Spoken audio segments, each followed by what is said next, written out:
Salam saudara-saudara yang dikasihi Tuhan Yesus Kristus, satu-satunya Allah yang benar.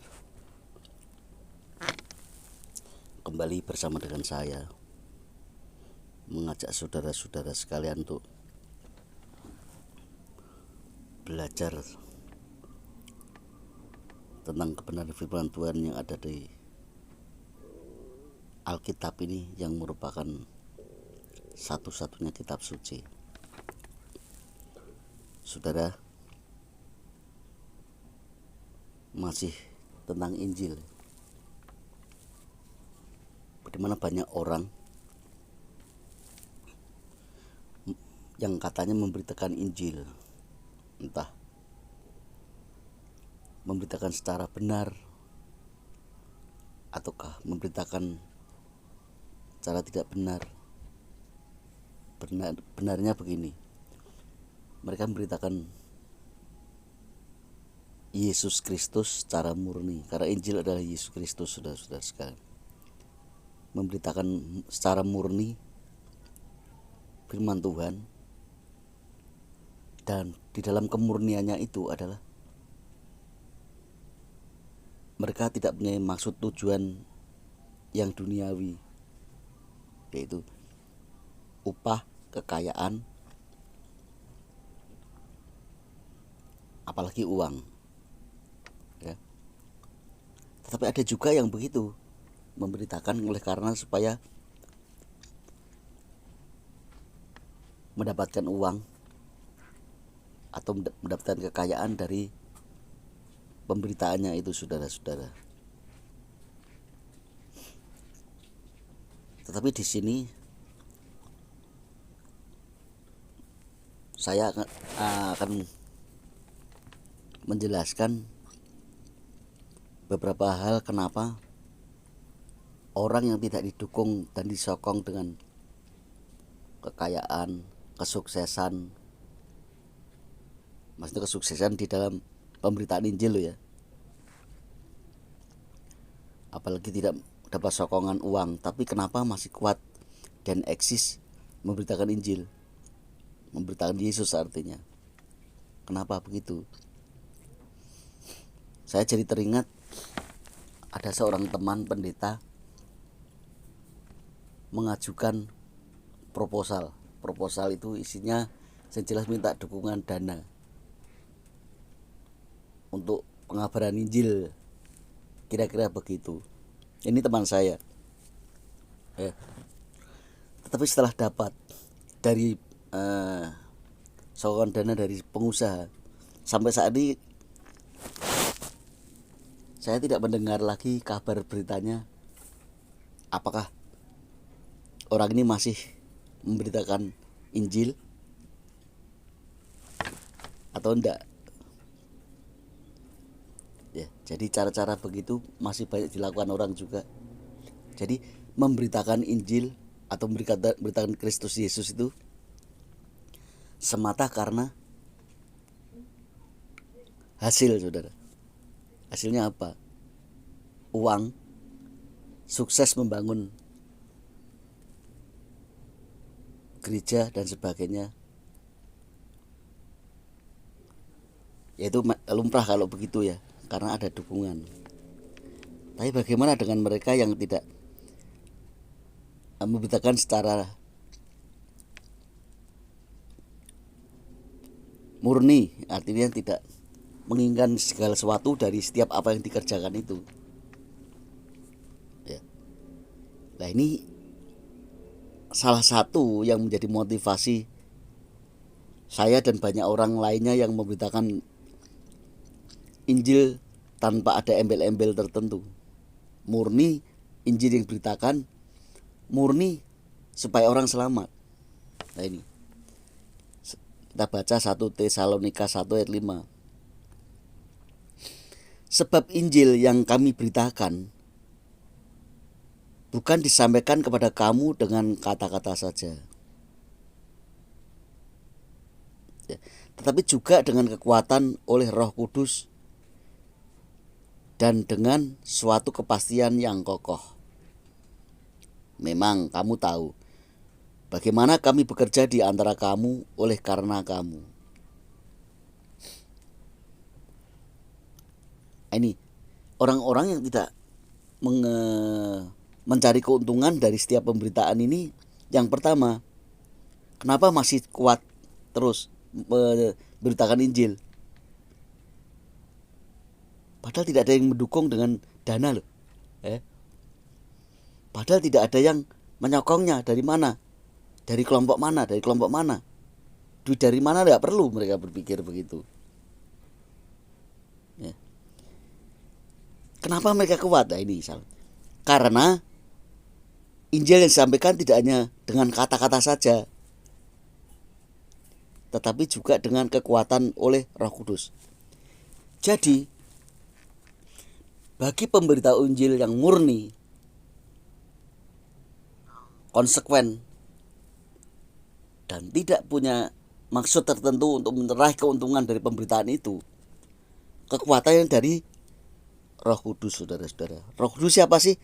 Roh Allah, Roh Kristus, Roh Yesus. Ya. Karena tujuannya utama adalah memberitakan Yesus Kristus. Maka Yesus menyertai, yaitu Roh Kudus yang merupakan Roh Allah, Roh Kristus, Roh Yesus. Yang kedua, kenapa kuat orang-orang ini? Saudara, dengan suatu kepastian yang kokoh. Kepastian kokoh itu apa? Ya. Apakah karena orang yang memberitakan ini pasti mendapatkan mahkota kehidupan kekal katanya di akhir zaman, katanya begitu? Maksudnya bukan begitu. Kita buka Roma 1:16. Apa itu kepastian kokoh? Sebab aku mempunyai keyakinan yang kokoh. Jadi kepastian ini keyakinan yang pasti kokoh dalam Injil. Injil adalah Yesus. Jadi apa yang diberitakan orang-orang yang kokoh dalam iman ini, kekuatan ini? Ya. Karena Injil adalah kekuatan Allah. Injil itu Yesus itu kekuatan Allah. Kekuatan yang bagaimana? Menyelamatkan setiap orang yang percaya. Ya. Konsep percaya bagaimana? Percaya itu ketika mendengar ada berita percaya kepada Yesus Kristus, orang datang percaya lalu mengiman dalam hatinya, menjadikan dia sebagai Allah yang harus dipuji, disembah, ya, supaya selamat, saudara-saudara sekalian.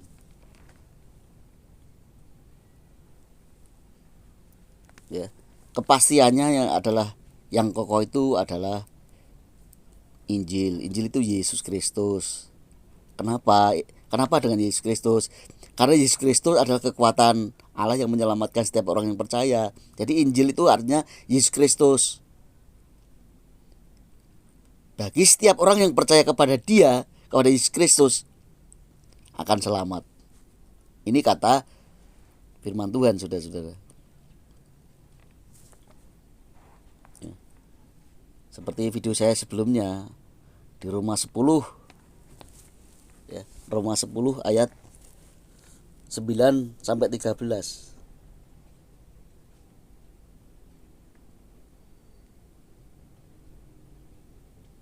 Ini pemberitaan itu. Sebab jika kamu mengaku dengan mulutmu bahwa Yesus adalah Tuhan, Yesus itu adalah Tuhan, dan percaya dalam hatimu bahwa Allah telah membangkitkan Dia dari antara orang mati, maka kamu akan diselamatkan. Harus percaya tentang kematiannya. Ketika jadi manusia, percaya.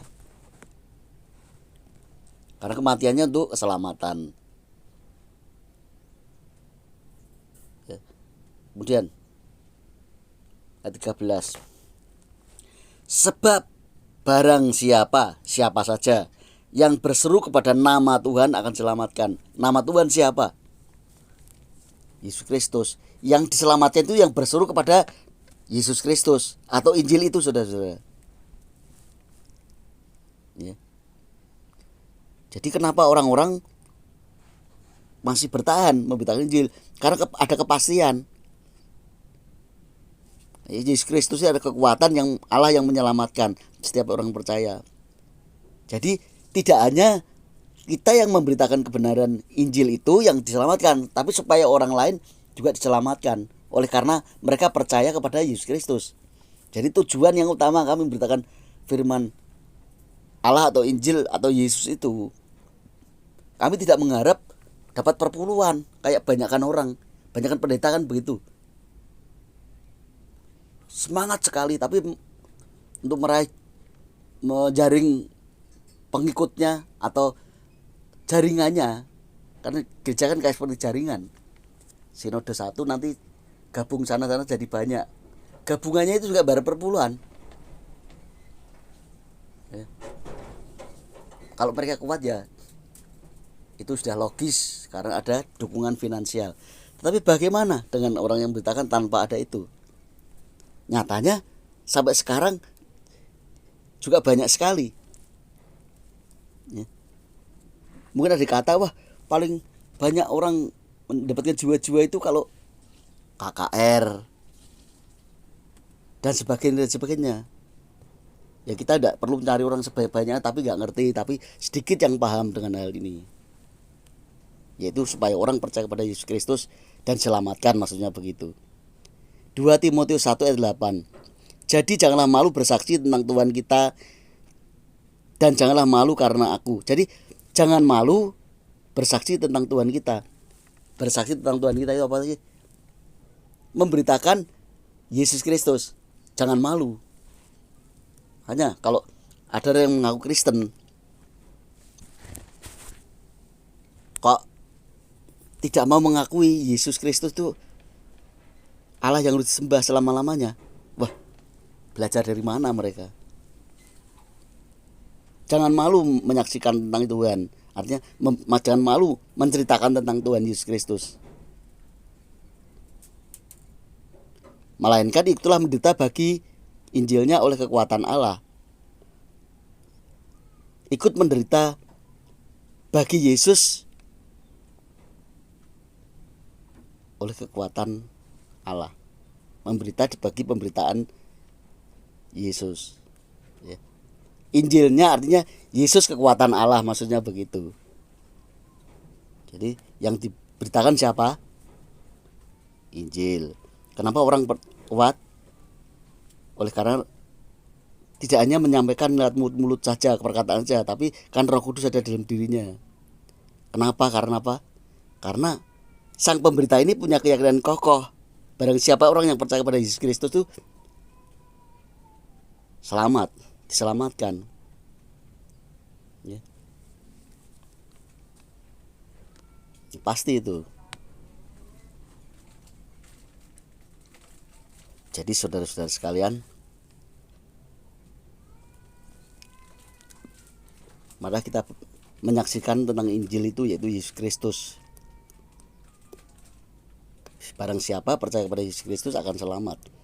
Barang siapa berseru pada nama Tuhan siapa? Yesus Kristus, akan diselamatkan. Ya saudara-saudara. Jadi demi kemurahan Allah yang aku layani dan yang kuberitakan ini, kalau saudara yang belum percaya kepada Yesus Kristus, segera percaya, bertobat. Bagi saudara yang sudah percaya tetapi yang percaya tapi belum menyembah dan berseru dan meninggikan nama Yesus Kristus yang adalah nama Tuhan itu, segera bertobat saudara-saudara. Apa yang saya sampaikan ini kiranya boleh merubah cara pandang saudara sehingga saudara boleh diberkati lewat apa yang saya sampaikan ini. Haleluya. Amin.